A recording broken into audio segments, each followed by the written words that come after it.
Hi everyone, Randy Flemming with the National Tile Contractors Association. In this episode of Tile TV, we're talking about the lifeblood of our wet tile saws. That's our water pump. Now, if you're old school like I am, this is an old Rizzo tile saw. It was driven by this pump. This pulley ran off of the motor that drove the blade and the water pump. So this would get it started. That pump there would run this little pump here. You'd have to put grease in that to keep enough grease to keep the suction up in that pump so that you wouldn't lose prime. Sometimes even after doing that, after going through all this, you'd have to go through and suck on the end of the hose to help get the water started to get the prime going back again. But that's how the old pumps work. The new pumps now are much easier. So we have an electric pump, plugs into a separate outlet that's runs off of the same power that the motor comes off of. So when you flip the power on, power comes to this, which runs the pump.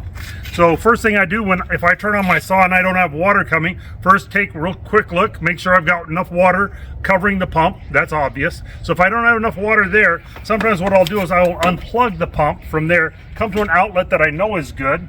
I'll plug it in and I'll just feel it. I can feel a buzz right now, but is it running? So sometimes I'll have to take this off. So take a look right in there. So you can see inside there, it's spinning. So I know that that's good, so I know it's going to pump water. So as long as I get water to that, water should pump coming through. Sometimes there might be debris caught in here, but that's why this has a nice little screen on it.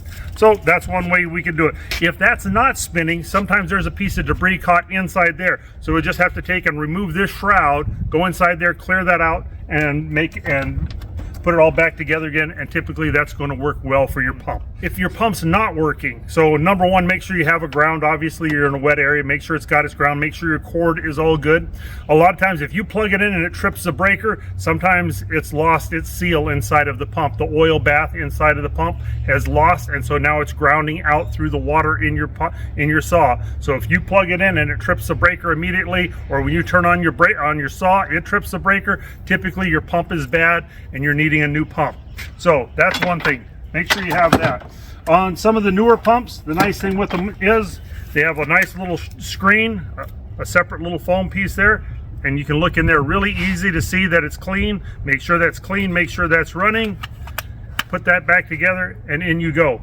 Another thing to keep an eye on if you're having issues with not getting water to your blade, a lot of times it can be right here in the outlet tubes here. There can be a connection in here. Sometimes debris will get caught in there. So if you got your tile saw, water's not running, these are some of the things you can do to check. And another good trick or tip to have is to keep a spare one with you. Inevitably you have a tile saw and the pump goes down and you're 30 minutes away. That's a very expensive 30 minutes if you got people waiting on that tile saw for you to go run and grab one. So that's another thing, keep a spare one. I typically always do in my truck, keep a spare new one with me, or one that I'm sure works well, and I just keep that as a backup, always a plan B. So hopefully those tips will help you. Thanks and have a good day.